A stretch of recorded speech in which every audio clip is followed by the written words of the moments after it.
In our world of urgency, certitudes, and immediate access to a flood of information, could it be that a humble curiosity, inspired awe, and delightful wonder might give us the strength to heal and to thrive? Using an expansive emotional vocabulary matched with wit and care, TV host, podcaster, and author Kelly Corrigan is inviting the world to relational vulnerability, compassionate curiosity, and stalwart bravery to face our biggest problems through listening and loving wonder. There's a lot of stuff that's happening that's invisible to the outer world, that's happening inside every house around the globe that is deeply brave and very complex. If you have parents who gave you enough love, then you enter the world with enough capacity to be super curious. And if you're still trying to get your love, then that's the dominant driver of your behavior. And getting love might look like being listened to, being heard, instead of being the listener. I would say that my religion is wonder. Like, it's a real source of calm for me. It's a source of getting small. I feel much, much smaller in the frame. Nobody's listening. It's like a whole world of talkers. Like 98% of the world is just talking. So embrace intellectual humility. Just ask questions all day long. It will work everywhere, every time. Just ask questions. Tell me more. What else? Go on.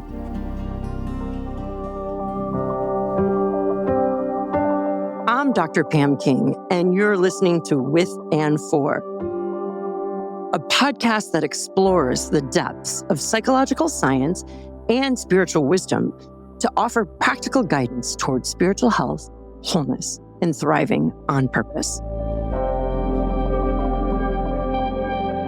Kelly Corrigan is a journalist of wonder. Through hundreds and hundreds of conversations with some of the world's most interesting people, she approaches both timeless questions and contemporary problems through focused and generous listening, an attitude of awe, and a joyful expectation to be surprised and delighted, even in life's most challenging and painful circumstances. She's the author of 4 New York Times bestselling memoirs, including Tell Me More, The Middle Place, Glitter and Glue, and Lift. Her most recent offering is a children's book, Hello World, which celebrates the people in our lives and explores the meaningful connections that come from asking each other questions. Her podcast, Kelly Corrigan Wonders, is a library of conversational wisdom ranging from current events to arts and entertainment to psychology and philosophy, and an approach to spirituality and transcendence through the gift of everyday, ordinary life. Kelly is a master of conversational hospitality, downright funny storytelling, and journalistic listening. She's also the PBS television host of Tell Me More, and recently spoke on bravery at the 40th annual TED Conference. You can find her podcast, Kelly Corrigan Wonders, wherever you listen to podcasts, and her full library of resources at kellycorrigan.com. Check our show notes to learn more. In my conversation with Kelly Corrigan, we discuss her approach to having conversations that feel transformative, the kind that unlock and open us up. How wonder grounds her spirituality and personal vocation. The profound lessons she learned from her mother and father, and how each showed up for her when she was at her lowest. How to learn wisdom and leadership through coaching and mentoring. What it means to be brave in our world today. And how to communicate love through the simple act of listening through 3 simple invitations. Tell me more, what else, and go on. Kelly, welcome to With and For. It is such an honor and thrill to have you join me on the show. Oh, it's my pleasure. You are a seasoned journalist of wonder. The sheer number of stories that you have heard, lives you have listened to some of the most interesting, wise, and impactful people that I know of It's just really mind-boggling. I'm really curious to probe a little bit how those conversations might have changed your life over time. One thing that I've noticed over and over again is that I'm often totally delighted at a booking. So let's say we're going to interview David Byrne or Brian Stevenson or Samantha Power, Melinda Gates or Judd Apatow, and I'm all whipped up. Bono is a perfect example. I couldn't have been more excited beside myself. A longtime U2 listener, could imagine myself as like a 14-year-old with those albums in my room on my record player with my ear to the speaker. And all of a sudden to think I'm going to be in a conversation with him right here, right now for 90 minutes is just sort of outrageous. But what happens almost instantly with any of these people, especially the ones that I kind of have on my own personal Mount Rushmore of wisdom and creative talents and powers, is that they become people instantly. And what brings that out is talking about people's parents and their childhood. And so I've found over time that I'm even more interested in the thing that I've always been interested in, which is who raised you and where and what happened that you still remember vividly. Sitting down for a conversation with Kelly felt like going out for coffee with a close friend. I felt drawn into and enveloped by her voracious curiosity. We meandered through topics that were both intimate and relevant. I felt like we could have talked for hours. And the conversation itself was an example of how to listen and how to find each other. You are a beautiful synthesizer as you listen, and I'm so excited to glean from your own life as well as the many that you have listened to. I think it goes back to writing nonfiction. You know, I've written 4 books about family life. They're all true stories from my own experience as a kid, as a parent, as a wife. And when I'm writing, I'm thinking, this will be worth writing if I can remember the details vividly, even now at 56. So if I remember French braiding my hair and putting it into Princess Leia buns and then spraying it all into place and then putting on my gunny sack dress with my high collar and then coming down the stairs and seeing my brother's faces kind of drop like, oops, I blew it. Like, this is not going to work. Like, I sort of believe that a strong, detailed memory of an experience is an indicator that there's a lot there for you, that it's worth mining on the page. And then I feel when I'm talking to these personal heroes that whatever they could tell you in gory detail from when they were 8 or 16 is sort of an unlock to who they are as an adult, as a creative force, as a force for change in the world. That's amazing. I so appreciate that. And you do that so deftly with your guests and in your own telling of stories. Your recent TED Talk, I was just chuckling. Just your ability to embrace and find extraordinary in the ordinary in such a disarming way is really profound. And one of the things that I so admire about you is you are so at ease with yourself.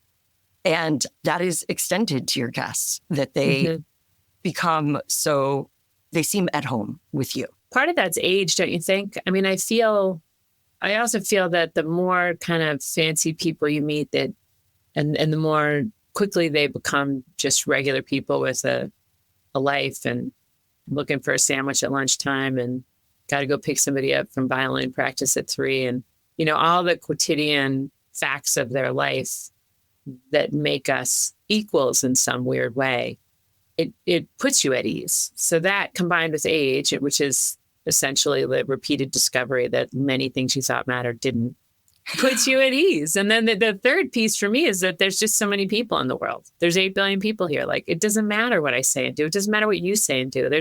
Even in smaller numbers, I find comfort. Like, there's 3 million active podcasts. Incredible. So, like, for me to get nervous about this is kind of crazy. Like, there's just so much content in the world. It just comes up and it goes down. It comes up and it goes down.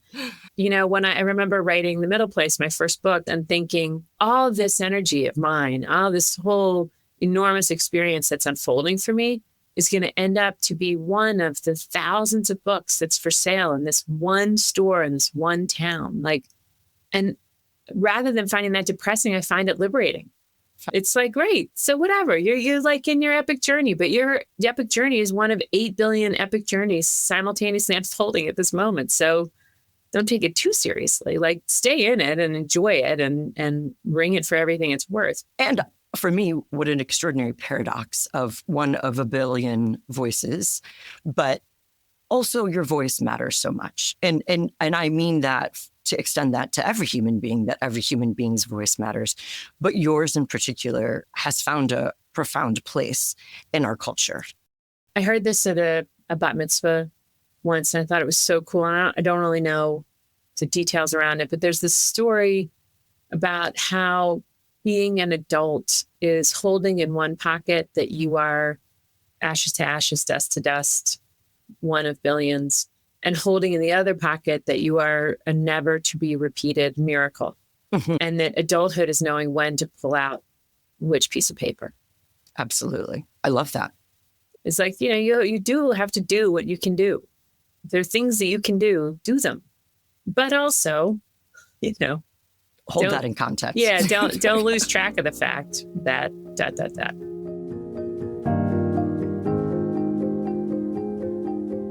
Well, my goodness. So we share age in common. I'm also 56. Mm-hmm. So Bono was a big reference for me. In fact, my husband said the only person you're allowed to have an affair with would be Bono. He was your carve out?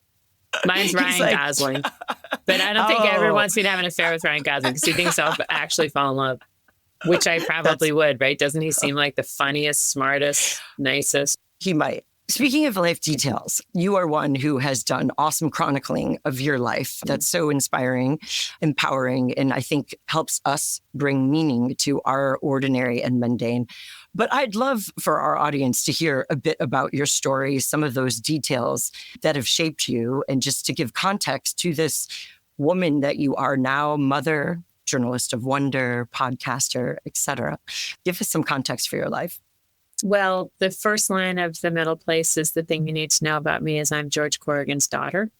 And that is the thing you need to know about me. I don't think I ever wrote a truer line in my life. So I had this father who was just another ordinary Joe on planet Earth, but was a world-class listener and a born enthusiast. And that meant that he could take an interest in almost anyone and within minutes, discover the thing about them that was so unusual and so lovable. So he wasn't looking for people just like him, although he brightened every time he met someone who was from Baltimore or played lacrosse or had 2 boys or loved pond hockey. He could also immediately become engaged in something that he knew nothing about. So the great context of my life is that he was my father. And then the other piece of context is that my mother was Mary Corrigan. This is for my mom, even though when I called her to say, hey, have you heard of TED, T-E-D? She said, oh my God, Kelly, it's not another virus, is it?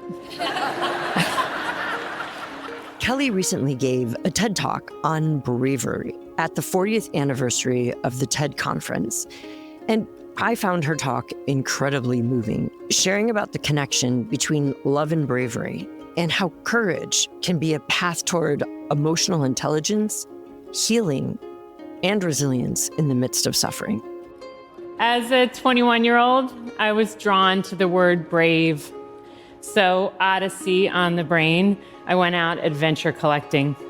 We, who, untrained and always a little off guard, still dare to do love, to be love.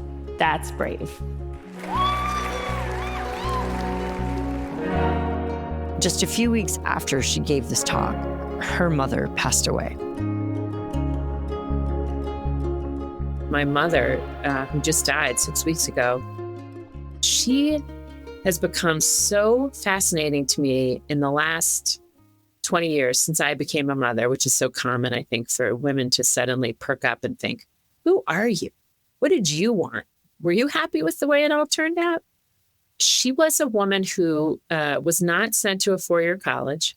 She lived with her parents, and then she moved in with my dad and was his bride. She had the 3 of us, and she became like the COO and the CFO of our family.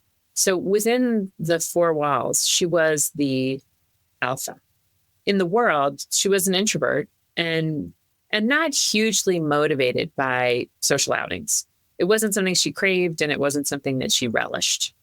She could do it, but she was really a girlfriend person. Like, she loved this little set of women that she hung around with. They could call themselves the pigeons. No way. Which was a twist on the hens. And so she was comfortable with and loyal to a very small set of people. Our family, the church, she went to church every single day, and then the pigeons. And watching her run our family the way she did, and the devotion with which she tried to raise proper adults, and then understanding how complicated that is. Of course, you just totally underestimate all the twists and turns. When you're the kid, you think, when I'm an adult, I'm going to do it this way. Then you're an adult and you're like, oh my God, I have no idea what to do. How many of these scenarios are going to come at me where I have no training and no preparation? I've never heard one story like this one before to lean on. And that's really the heart of the TED Talk, is to get at like that kitchen table bravery. Like, what is it that we are absorbing when we're in family life, when we're devoted to our family members? And as things are coming flying at us in real time, like pop quizzes, like crazy interpersonal pop quizzes, and the kid tells you something, they say, I feel suicidal. I don't think I'm a girl. I kissed my friend. I stole something. I cut myself. I stopped taking the medication. I have been accused of rape. I mean, the list goes on. And these are just examples from the people in my life, like the people, my girlfriends, what they're absorbing in their families.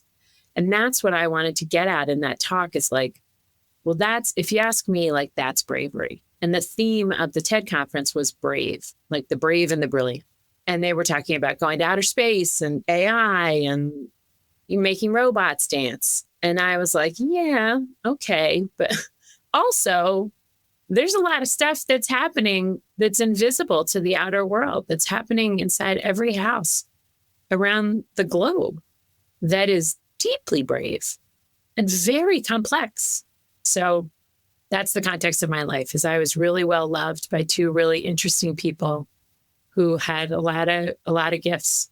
I want to start by saying I'm so sorry for the loss of your mom. That was just weeks ago. And I so appreciate how you are able to hold both the grief and the goodness of her life and the quirky parts and celebrate them and begin to make sense of them. I think that's really powerful. Well, there's so many people who lose their parents at worse times in their lives and in worse ways. So she was almost 85. I was with her nonstop for the last 8 days. It was kind of perfect. That is really special. I loved her. She loved me. It was just an uncomplicated scenario. And when you're out there and people are saying, I'm so sorry about your mom, and then you say, are your parents still alive? What you get back is a lot of stories that make you realize that if you get to like hold hands with the person as they're dying at 85, you win. And that's how it went down both times. That's amazing. That's such a privilege. Not that it's easy, but you have this incredible gift to be so present to the moment, to find wonder in dinner table conversations or fighting over sweatshirts in the hallway. And that is such a beautiful thing. And I'm curious, you had these 2 parents who were so different. And is it by following their example? Did you soak it up by osmosis? You seem to have these same gifts as your dad. When did you start to discover that you have this ability to wonder with people? Well, he was a person you would want to emulate. And he was a person who was enormously consistent, as was the reaction the world gave him. So you're witness to that over and over and over again. And then you live in this absolute sea of people saying, are you George Corrigan's daughter? God, I love that guy. So the reinforcement loop is pretty strong. But also, you have to actually think that other people are more interesting than you are. And I don't think everyone does. I think a lot of people are still hungry to be heard. And they're so hungry to be heard that they can't listen yet. Like they don't feel fulfilled, or like they haven't had their turn yet. And so they still want to talk, and they still want to be validated, and they still want to be the interviewee. And so the gift of my parents was that I left my childhood feeling more or less full. I didn't come into my adulthood thinking, God damn it, who's listening to me? Who's caring about me? Why isn't anyone ever asking me questions? Why isn't anybody shining a light on me? I felt like I had been loved and people cared about me. Not excessively, not obsessively, but, like I was safe in the world. And if you're safe, that's the sort of foundation for curiosity. If you think the world's out to get you, if you think you're being screwed, if you think that you're not being respected in the way you deserve, then you don't have any energy to give to other people. You're so busy trying to get yours. I've never thought this before the second or put together this link, but I think that might be it, which is to say that if you have parents who gave you enough love, then you enter the world with enough capacity to be super curious. And if you're still trying to get your love, then that's the dominant driver of your behavior.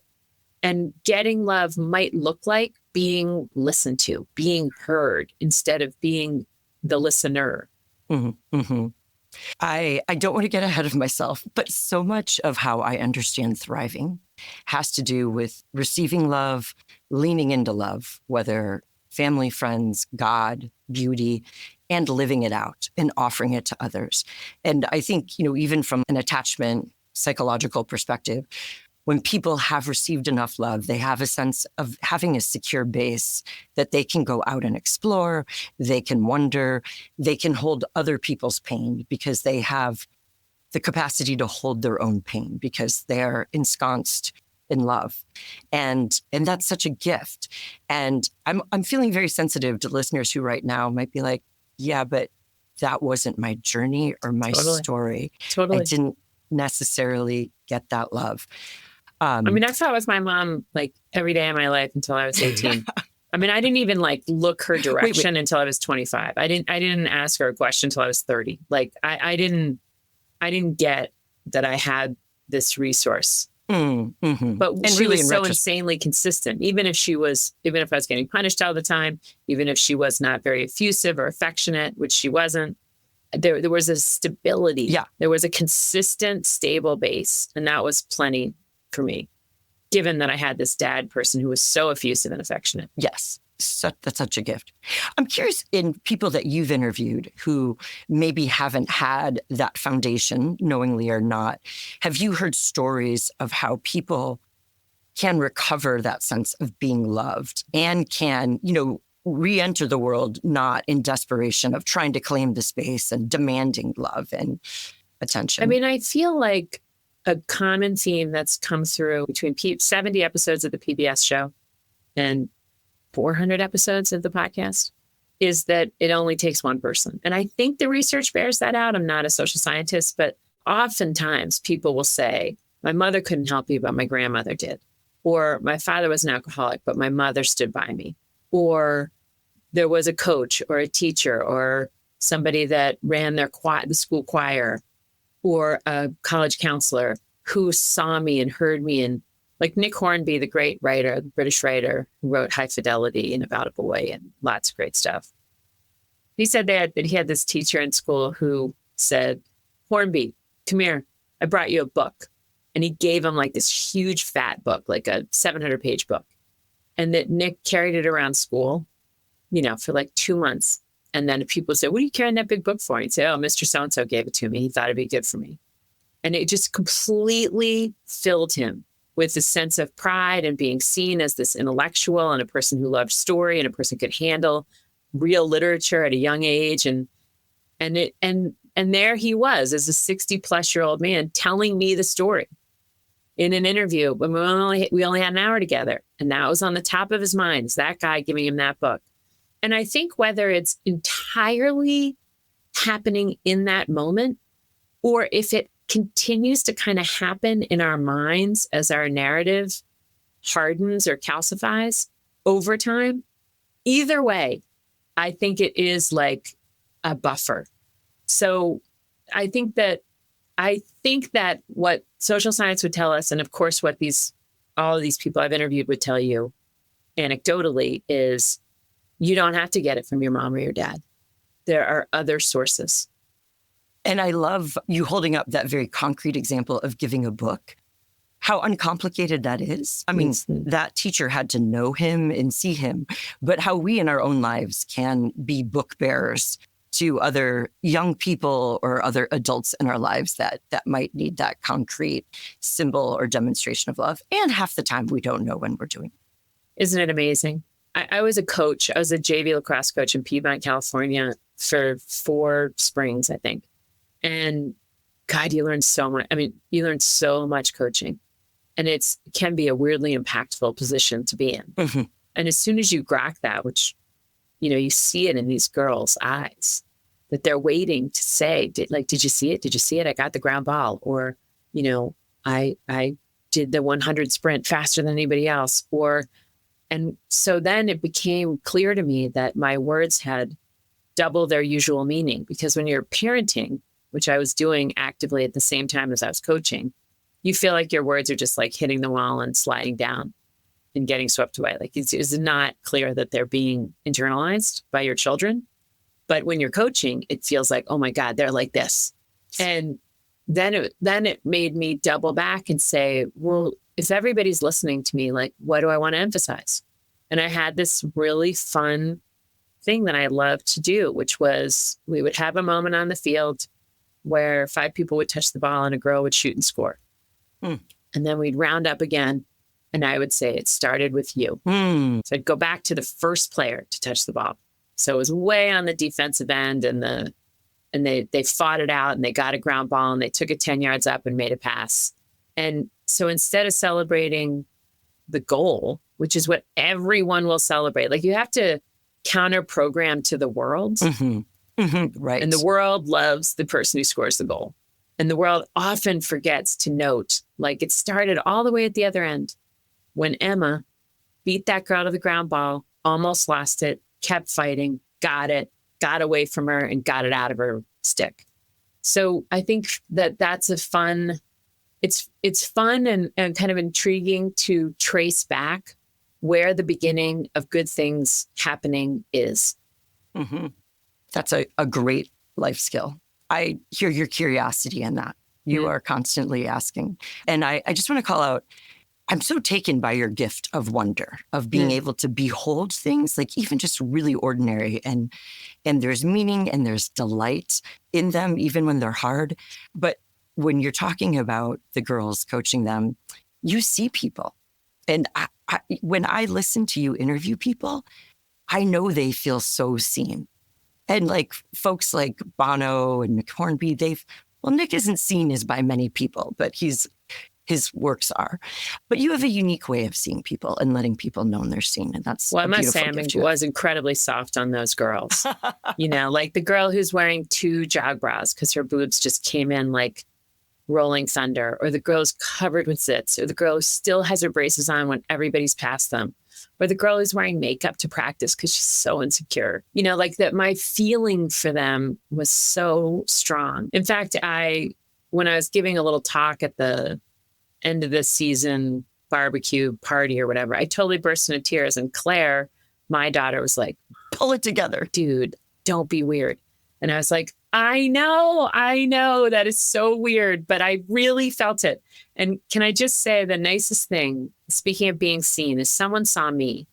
This mom, her name's Stephanie Marshburn, had a kid on one of my teams.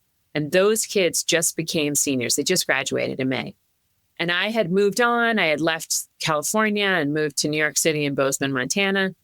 And Stephanie got the girls together and said, the girls wanted me to send you a picture of them. It's senior night at Piedmont High School. And they're all, it's my girls all pointing at the camera at me. And I was like, wow, that means so much to me. Mm-hmm. Super powerful. Yeah, you have that impact on people. But she had that brilliant. impact on me. She is, Right. that was her giving me a book. You know what I mean? Yes, exactly. I'm so grateful that you got to receive some of what you offer so generously.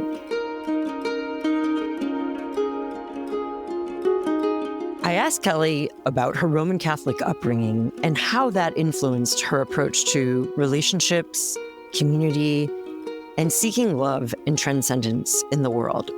Having been married in the Catholic Church, she described the practical and wise strategy for premarital counseling led by her priest. So I am a social scientist, and most of my time actually goes into studying like what psychologically is happening in spiritual development or religious development.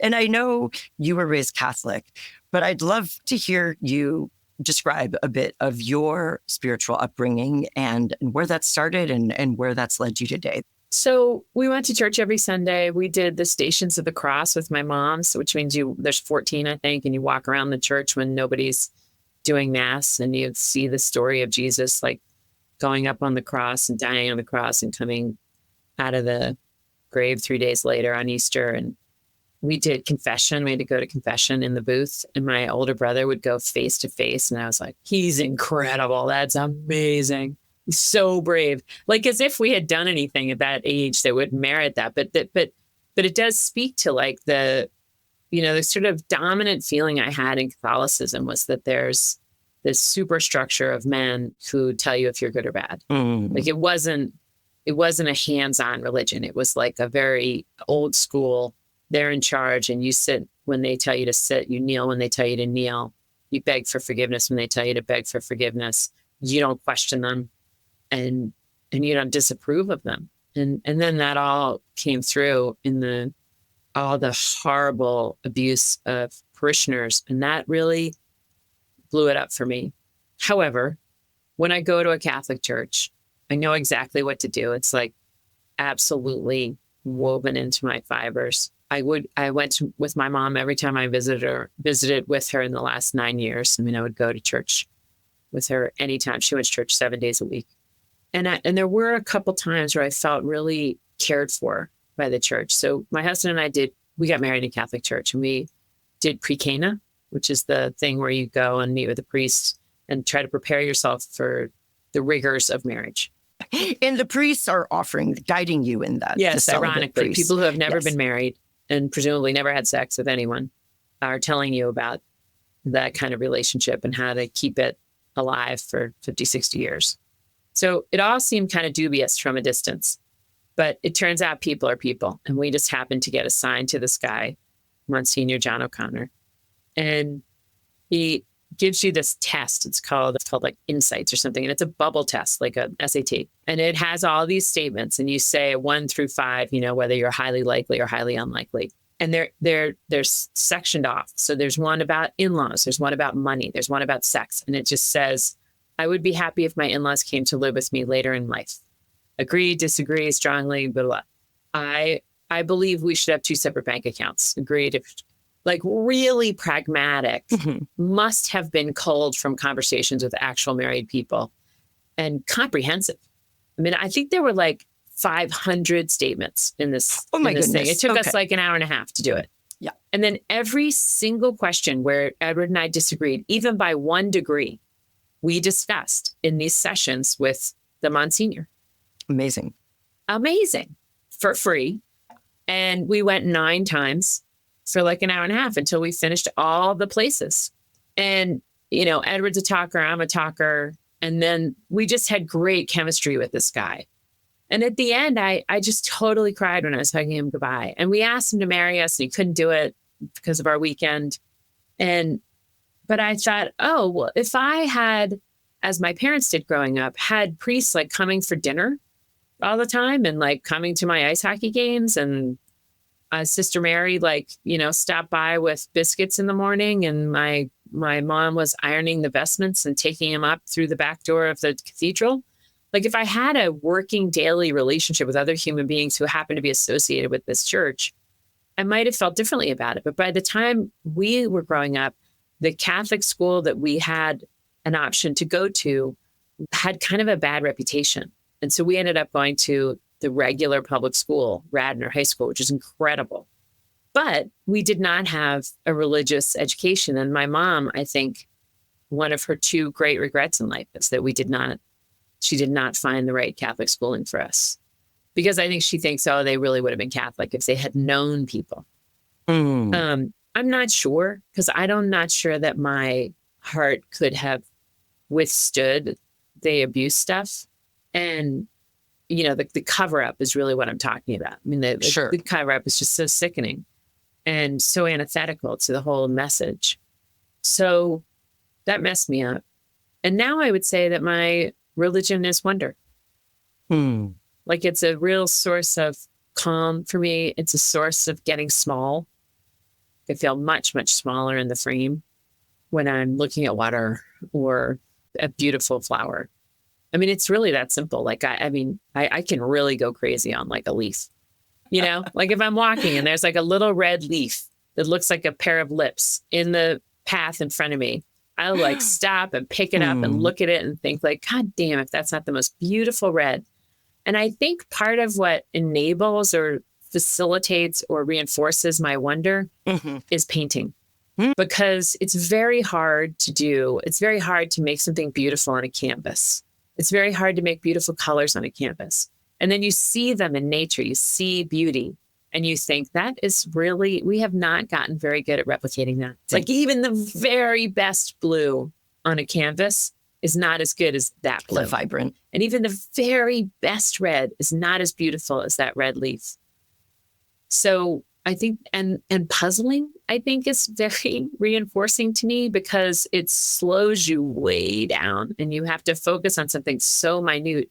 And so when I buy them, I buy something that I think is beautiful. Like I just finished one that's fish, like the most incredible fish that are real fish that are alive right now, swimming around unnoticed. And then you're inside, like, maybe there's 20 fish in this 1,000-piece puzzle, and you're going to need 40 pieces to make this one angelfish or this one sea anemone. And it's like amazing to look at it, like the little tubes coming out and the way the light catches inside the tubes and how they all come together at the base and how they swing. And that's all very meditative for me and very awe-inspiring. An attitude of wonder is sometimes hard to come by, whether boredom or stubbornness, certainty or a stripping of our sense of agency and curiosity. There are plenty of forces that push us away from the utility, the benefits, and goodness of wonder. And I find that as I listen to Kelly describe her approach to relational and vulnerable and thriving conversations, I think there's so much fascinating and insightful perspective that we can savor and glean. Do you ever find it as one who seems to wonder and be able to behold or savor or delight in the natural world or the uniqueness of a human journey? Is it ever hard for you to wonder? Are there other times in your life where that's not coming so naturally? Yeah, I mean, we are bigger and smaller in the frame all the time. I used to be a photographer, and I really loved my zoom lens. I loved my macro lens where I could take a picture of like a kid's eyelash, like a closed eye. That would be the whole picture. It almost took you a second to realize what you were looking at. And then when you got it, it was so satisfying to just gaze at something so small. And then if you zoom way out, you see 8 billion people. So that's the scale that you're moving around on at all times.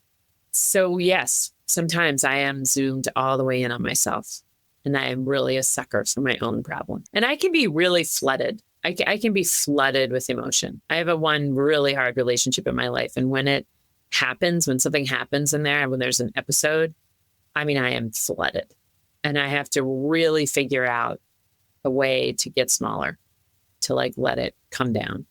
Do you have a practice or a go-to skill that you employ in those moments or wish you did? I mean, on a good day, I put my phone down immediately because it's not a relationship where I'm actually in person with this person very often. So it's often something that's happening on my phone. So then sometimes I play this game with myself, like, oh, it doesn't exist. I'm just going to turn my phone off. And then I'm going to go for a walk. Or then I think, oh, I'm going to like scan my friend list in my head and call somebody who needs something and just get out. Because the first step might be to call somebody and tell them, oh my God, you're not going to believe what just happened. And me tell them something. But the better move is for me to call someone and say, hey, whatever happened with your kid? Did that work out? And then they tell me their story, or how's your mom doing? And then they tell me their whole story. That's like such a better place for me to be. And by the time it's over, I'm smaller again. That's really helpful.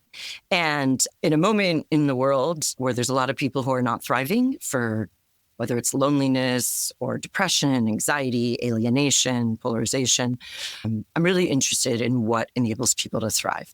And a question I ask everyone on the show is, what is thriving to you? But I want to ask you, tell me a story about a time in your life that comes to mind that you were thriving. And I want those beautiful details. I probably thrive best when I'm in service to something. I bet everybody does, actually. And the way that I fail is that I try to divide my time between too many people and projects. And so sometimes it has to be really quite a big thing to suck me all the way in so that I'm mono-focused. And when both my parents were dying, that was a calendar clearing event in both cases. And the clarity of it and the singularity of it and the non-repeatability of it, the once in a lifetimeness of it. I don't know if I would say I was thriving, but I knew what to do. I knew where I was supposed to be. I knew what the point was, and I knew how to help. And that is so rare. It's so rare because we're all multitaskers, and it's so stupid. In fact, I mean, sometimes I feel like I'm thriving when I'm in an interview because like right now we are holding eye contact and neither one of us is on our phone.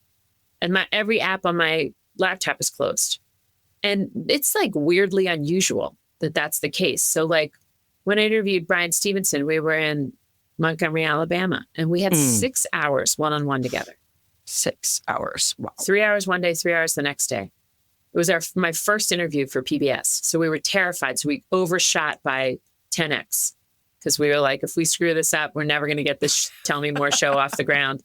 And so and he was lovely and generous with his time.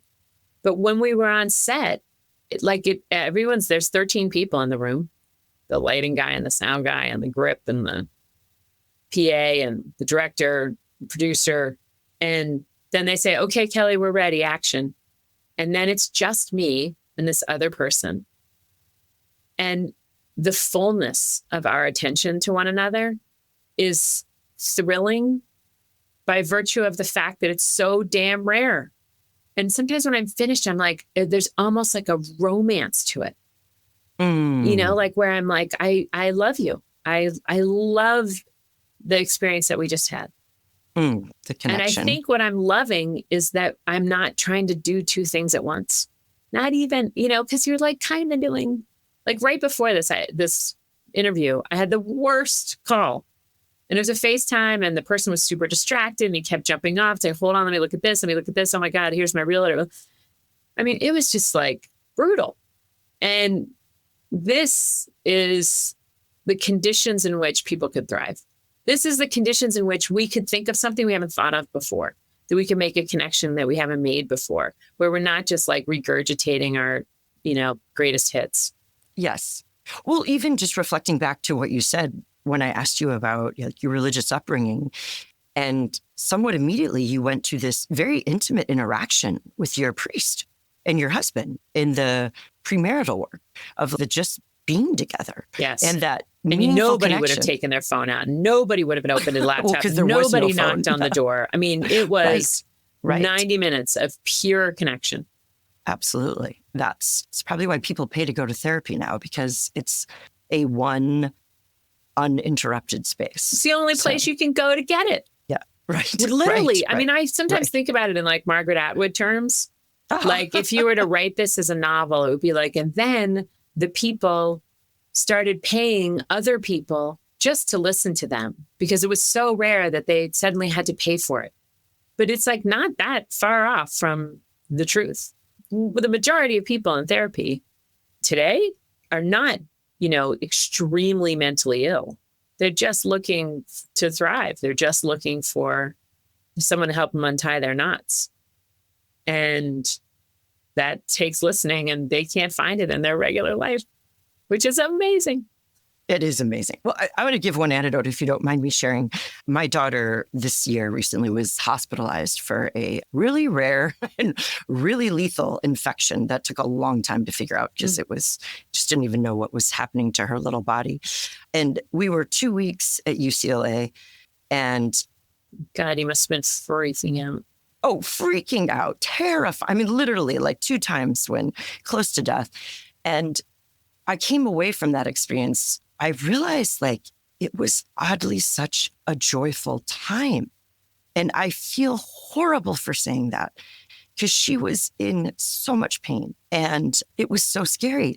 But the singular focus, the absolute attunement, the connection with my 16-year-old who doesn't always have as much time or patience for her mom. It was such a beautiful experience to just be together in this crucible of a hospital room. Extremely painful and terrifying, but just the connection in the singular of focus. And I realized how rare that is in my life. I am a multitasker. I'm energized by doing different things, but it's very easy to go too far in that. Mm-hmm. I felt like I had cancer in my 30s and my mom came a lot when I was in chemo.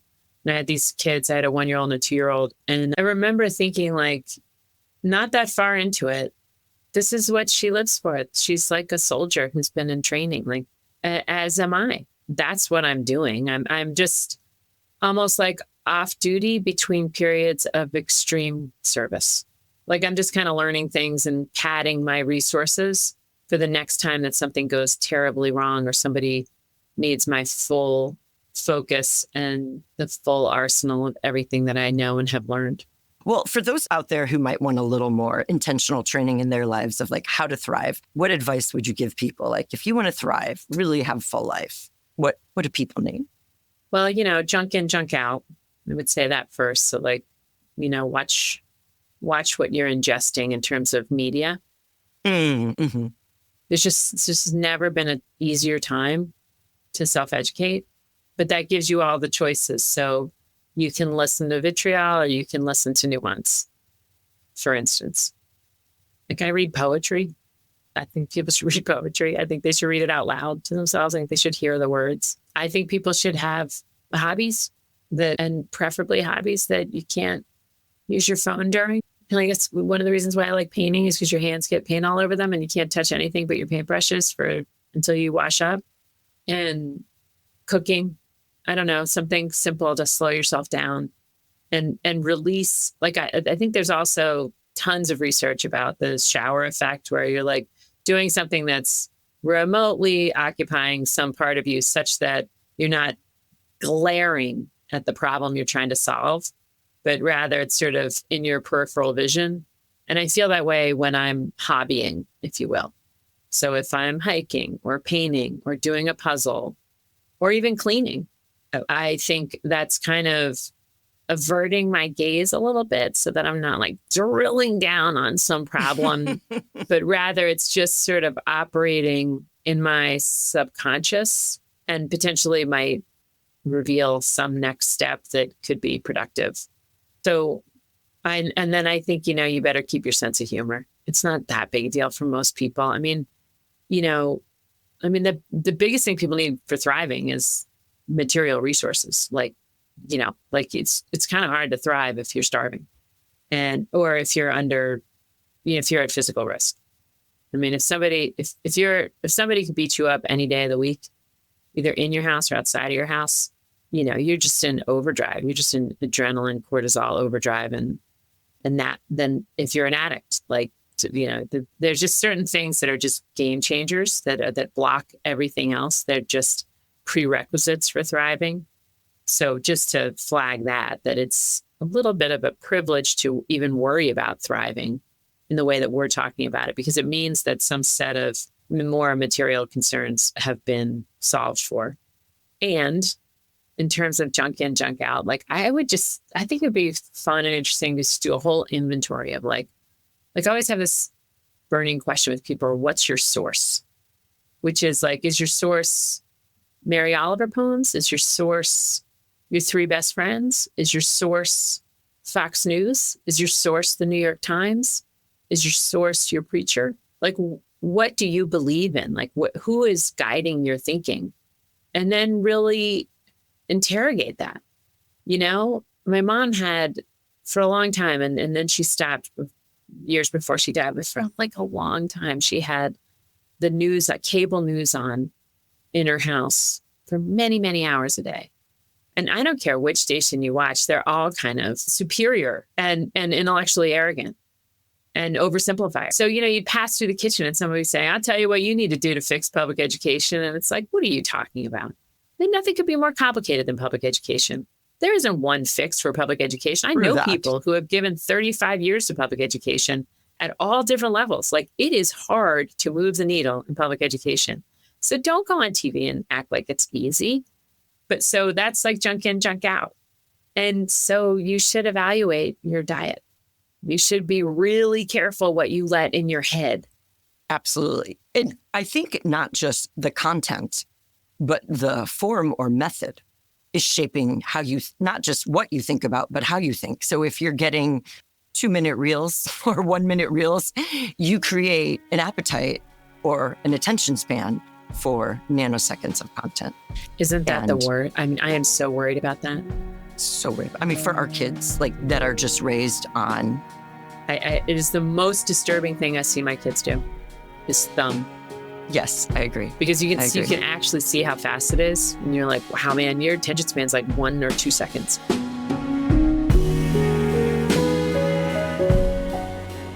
I'd be interested to hear in your own life, like, how does that sense of spirituality, awe-driven, wonder-driven, how does that impact your experience or ability to thrive?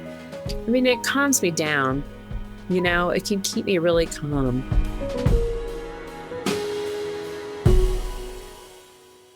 Or it can return me to a sense of calm.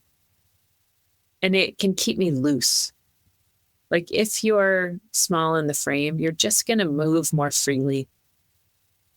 And if you're big in the frame, if you're the most important thing in your whole life, God help you.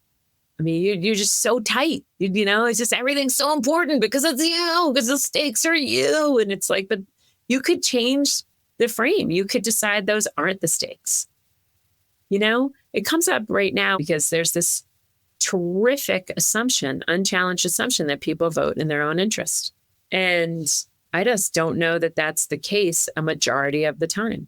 I think there are Democrats who would benefit financially from tax cuts that they're not voting for. And I think there are Republican voters who would benefit substantially from public services that they're not voting for. And I think that's a way of saying maybe we aren't all thinking about ourselves at every moment. Maybe we are able to think on multiple levels, sometimes only about ourselves, sometimes about the greater good, sometimes about what kind of neighborhood you want to live in, what kind of society. We just had this funny thing. So we live in Bozeman, Montana, half the year. Bozeman, Montana is like one of the nicest places. Everyone says hi on the streets. Just pass somebody randomly on a street and you say hi. We went to this thing where it was like 15 people were cooking food, and then you had these big, huge picnic tables in the middle of a field in the valley of these mountains. And you went around and filled your plate, and then you went and sat down. You could sit down with anyone and you just have a conversation with them all night long. So we sat with this young couple, a teacher and a nurse, talked to them all night. Fantastic. And we never talked about politics.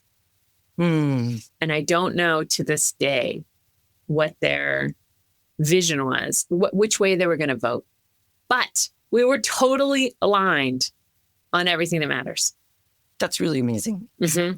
You know, I think the way I perceive you to be in this world is so able to connect with the humanness of what we are. And in your work, in your interviews, you are always elevating what is human, most human about us. Yes, and but I'm cheating. I have to say this. I'm cheating because I don't often interview people with whom I violently disagree on some policy. So one time this spring, I interviewed this woman named April Lawson, and she is totally pro-life and I'm totally pro-choice. And we had this very tender, tentative, productive conversation about why we believe what we believe, how we came to those beliefs, what we worry about the other person's beliefs. And it was totally fascinating. Like, if people want to listen to it, just Google Kelly Corrigan, April Lawson. And it was the most unusual kind of conversation for me.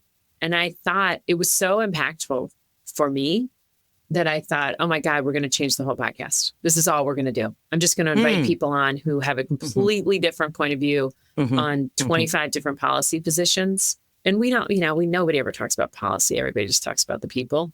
He's a jerk. He's too old. He's a liar. But it's like, right, okay, but like, do you want to talk about tax policy? Do you want to talk about education policy? Do you want to talk about environmental policy? So anyway, the way that I cheat is that I don't often have people on that throw me. Like, I'm already deeply interested in them and I'm already deeply bought into the work that they do. But you are able to connect and you hold up those human qualities of seeing that we're all unique. We have dignity. We all have moms. Yes. We all probably had hard moments with our moms and we've had delightful moments. And when you bring out the humanness of people, it makes their opinions matter less because I see them as a human being. Totally. Not that their opinions don't matter, but I appreciate your ability to find common ground in being human. We did this 5-part series with Christy Turlington, the supermodel, where we interviewed 5 different people, big names like Bono and Spike Lee and Amy Schumer, Jen Garner and Cindy Crawford, about their moms. And it was a fundraiser for Every Mother Counts, which is Christy's nonprofit that is working to reduce maternal mortality.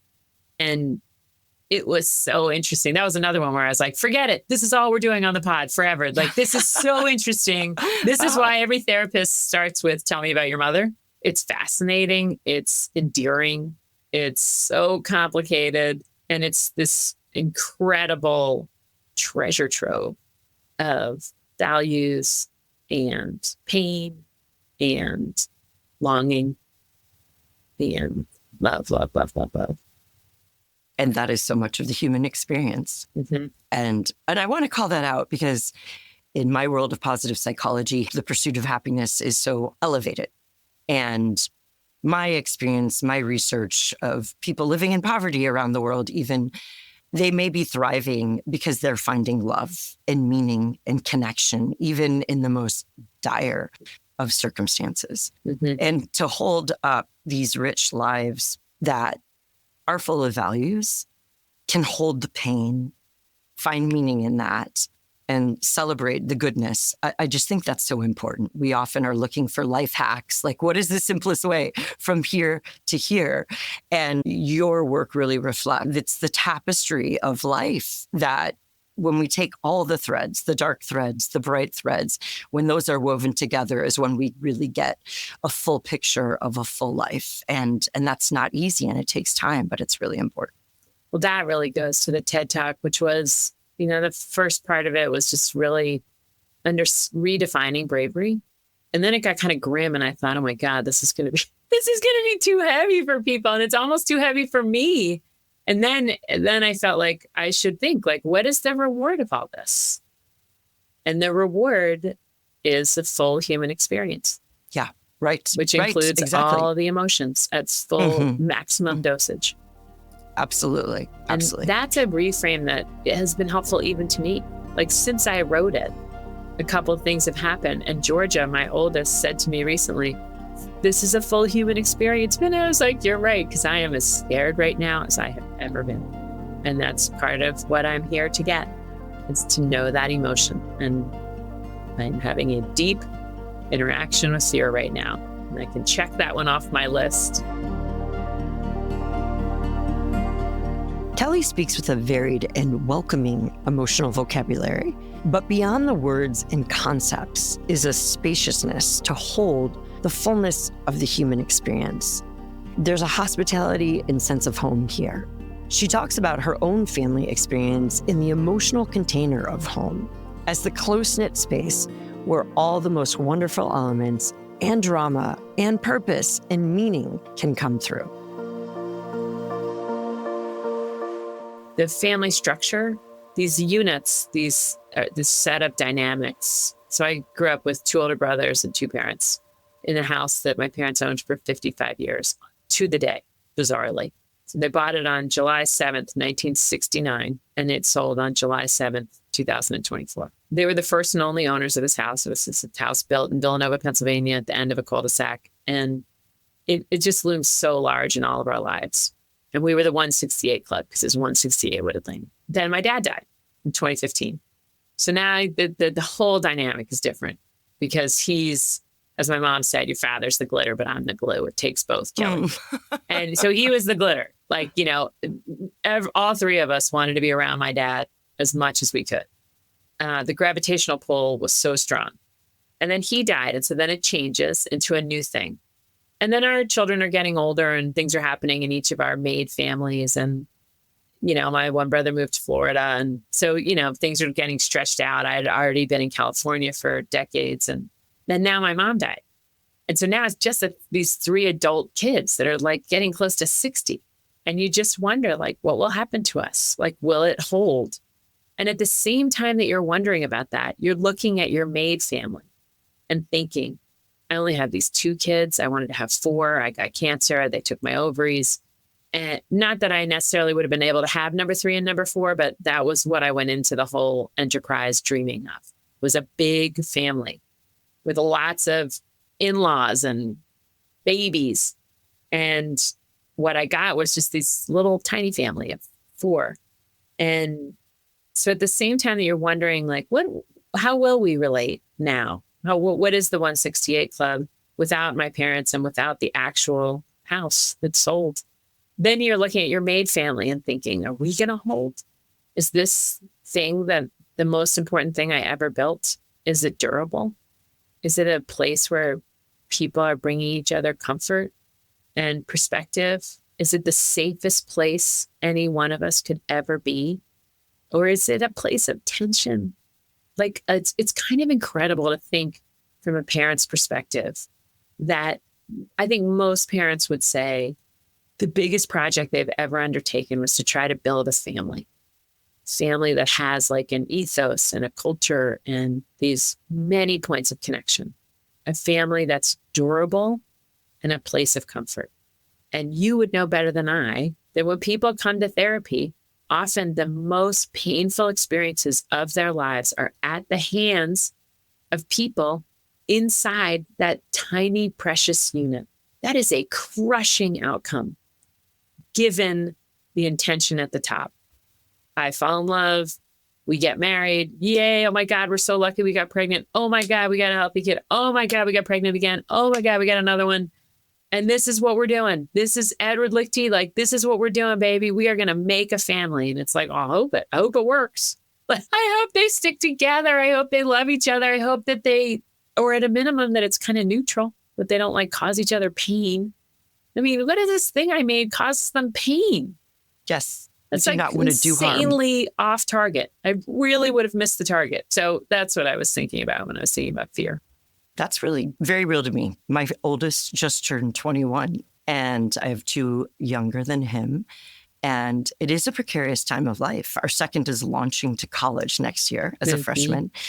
And you just offered this powerful image of this 55-year-old family home. What a tenure in a physical space, a place to return to for your family, for your siblings, for your own children. And that's gone. You need to make all new patterns, and the people are gone. I mean, it's 3 people is not the same as 5 people, and 3 people of the same generation isn't the same as 5 people of 2 different generations, much less 20 people of 3 different generations. And then you shared this exquisite description of the emotional container of home, of being a safe, close-knit space. Kelly, you are amazing with emotions. Like, to listen to you, read you over the years, you have a very expansive emotional vocabulary.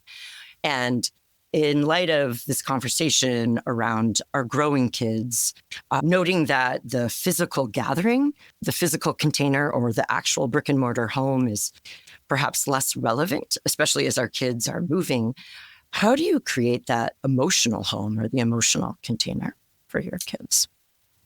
More questions, fewer statements. When I feel it going wrong, which, sometimes you learn the most when you can see that something's going sideways, and then you do a little postmortem in your mind. When I see it going wrong, it's because Edward's advising them or I'm advising them. I'm really like taking center stage and I'm laying out some big idea that I really want them to internalize. I think the trick is to go all the way back to the very beginning of this conversation about what makes people able to be curious in the world is that they feel that they've been heard at some basic level. And so they're not urgently trying to be heard anymore. Is then if you backwards design that for your kids, it means you better be hearing them. So to the extent that I can send my children out into the adult world feeling heard and known and seen by me, means they'll have more energy for everybody else. And that's the flywheel. All I say to them all the time is just ask questions. Tell me more. What else? Go on. And then when they're out there, I say, just ask questions. Nobody's listening. There's like a whole world of talkers. Like 98% of the world is just talking. Nobody's listening. So just be the person who listens. It's like the lowest bar. And it never fails. Just ask like 5 questions. Ask a question, then ask the next question, then ask the next question. In the job interview, when you're meeting with your manager, on the first date, when you meet your roommate, when you're getting to know your sorority sisters, just ask questions all day long. It will work everywhere, every time. But they only can do that if they feel like they had a turn where someone was asking them questions. And so maybe that's the piece that I can provide that will enable them to get over themselves and take an interest in who's in front of them. And that's the life-giving, like super generative space to be in. Is not telling your same dumb stories over and over again, but finding out who's in front of you. Mm-hmm. Absolutely. Well, I want to say thank you because last night, my 16-year-old had a devastating text interaction with a friend, and I wanted to problem solve. That's my immediate go-to. And having you on my mind, having your book by my bedside, having read it, I just took a deep breath and was like, tell me more. And I just want to say thank you for equipping me to create that space. And I think with our kids, we so want to help and we think we need to be proactive and problem solve. And just being able to create space for them to unfold, unwind, fall apart is so important. It's also a corrective to misunderstanding. Mm-hmm. Because it's really the most arrogant thing that happens between people is I give you like one sentence and you're like, yes, I know exactly what you're talking about. And it's like, no, you don't. I haven't even told you yet. I'm just like warming up. That's like the first of 18 sentences I need to tell you before you can give me advice. So sometimes I've done this new thing. I give this to everyone who's in relationship. Is sometimes I'll say to Edward, I have a work problem and I want to tell you about it. And I want you to ask me 5 questions that might help me figure out what to do next.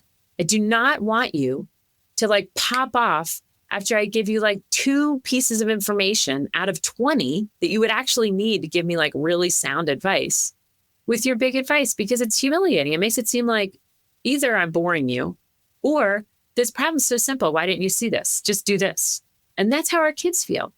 It's like, wait, I told you one thing. I didn't tell you that Emily and Lucy were over there with Grace, and then this happened, and then, well, also last year with lacrosse. And like, there's a lot of context that we would need to even be giving valuable advice. So embrace intellectual humility and just assume that you do not have any relevant information to give them, and that your only work is to keep saying, tell me more, what else, go on. And they'll talk their way into a solution. Related to the sense of the mundane, boring, and ordinary, Kelly shared one of her daily practices and habits that helps to center her emotionally, intellectually, and existentially with a simple and slow pause through the soapy, sudsy chore of washing the dishes. But she's actually not the first. Monks and spiritual seekers, going back to ancient Christian monastics in the desert, to Brother Lawrence's spiritual classic, The Practice of the Presence of God, to contemporary Buddhist monasteries, they have all viewed even the most simple work, chores, and tasks as one of the most effective spiritual practices to stay attuned and connected to our vocation, to fight against despair and depression, and to live a life of constant prayer.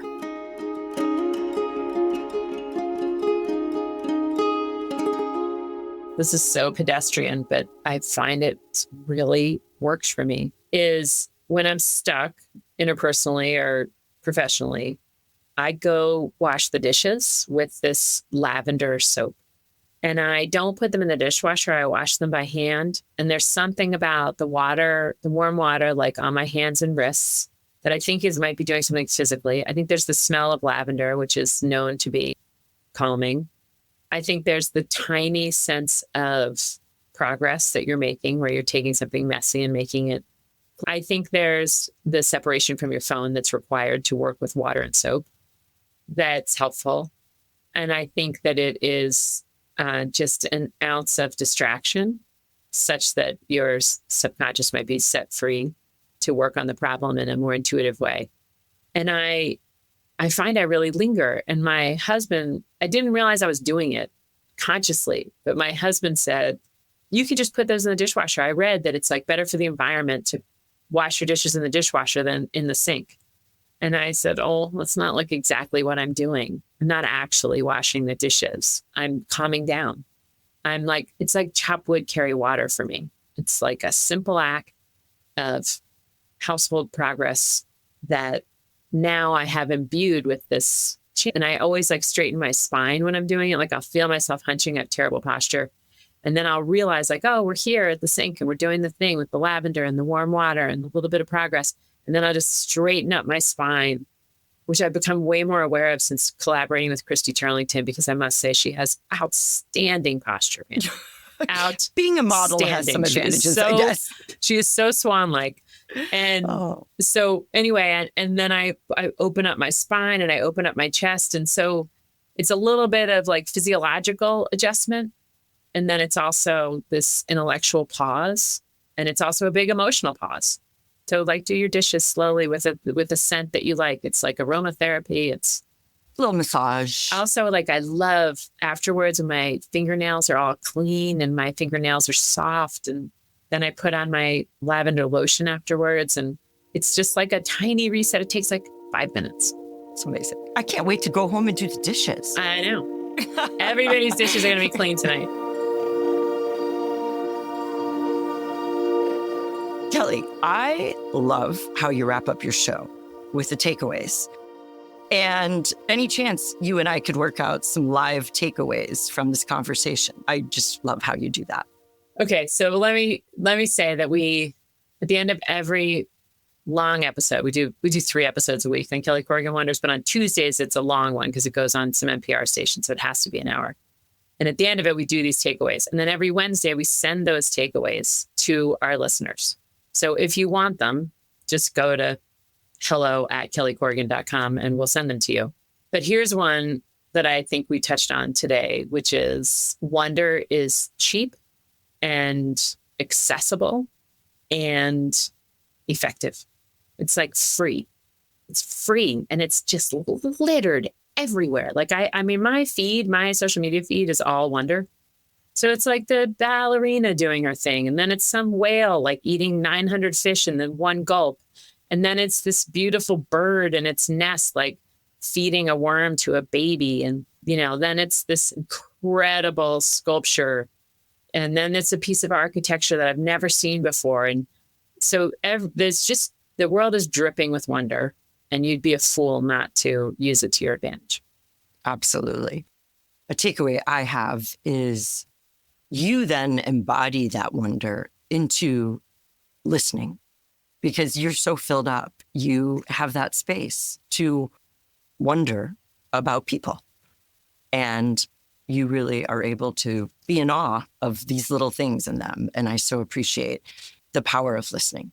Yeah. So I would say the takeaway there is go around and fill up everybody that you can so that more of us can be in the interviewer space rather than waiting to be interviewed. Number 3 is part of the reason why Chrissy Turlington's so beautiful is her posture. So sit up straight. That is my 3rd takeaway for everyone listening today. I love this. A 4th takeaway is 500 questions before you marry someone and commit your life to them is not a bad idea. And have a wise person who can accompany you in asking and answering those questions. Yeah, that's good. My 5th is junk in, junk out. Like, be careful what you put in your head. Your head is a sacred space. Do not put junk in there. Don't listen to junk. Don't watch junk. Don't read junk. Like, it's sacred. Think of it as like a cathedral. You wouldn't take like a shitty meatball sub and eat it in the back seat of a cathedral. You know what I mean? Yeah. Like, it's Absolutely. It's a special place. Yeah. That makes number 5. That makes number 5. You're up, girl. Okay. So number 6, an image that came to mind while we were talking about the fullness of life is actually a biblical image. And that would be something I would think of is the cup of life. Jesus talks about the cup of life being full of joys and sorrows. And just as we described that tapestry of the dark threads and the bright threads, the fullness of life involves this full cup that is full of joys and sorrows. And one of my favorite writers, Henry Nouwen, reminds his readers that we don't drink alone and that we can hold that cup of life. We lift it and toast it with others. And thanks for lifting the cup of life with me today and holding the joys and sorrows and fullness of life together. My pleasure. It's really a joy. So that gives me number 7. Am I on number 7 here? Mm-hmm. It only takes one person. It only takes one person to correct for a lot of absence. Doesn't mean it's going to be perfect. It doesn't mean it's going to wipe away every ounce of pain, but one person investing can compensate for a lot that's been missing. Yeah, I'm going to leave this conversation going, who do I need to be that person for? Yes, be the person. Start handing out big fat books. I got a lot of those as a professor. Or maybe this smaller book. That's right. Tell me more. It's not a bad beauty. one. Yeah. It's a beauty. I love it. Kelly, anything you want to say or that we can promote or offer? We work really hard on our podcast. And so I would love for people to come over and give it a listen. And it's called Kelly Corrigan Wonders. And it's beautiful. We will direct people there. Right on, people. Kelly Corrigan is inviting us to a life of wonder and human connection. This capacity to be a curious student of the world is in all of us. And we can find the bravery inside of us through vulnerable conversations, a constant openness to surprise, and a willingness to wonder. With and For is a production of the Thrive Center at Fuller Theological Seminary. For more information, visit our website, thethrivecenter.org, where you'll find all sorts of resources to support your pursuit of wholeness and a life of thriving on purpose. I am so grateful to the staff and fellows of the Thrive Center and our With and For podcast team. Jill Westbrook is our senior director and producer. Lauren Kim is our operations manager. Ren Jurgensen is our social media graphic designer. Evan Rosa is our consulting producer. And special thanks to the team at Fuller Studio and the Fuller School of Psychology and Marriage and Family Therapy. I'm your host, Dr. Pam King. Thank you for listening.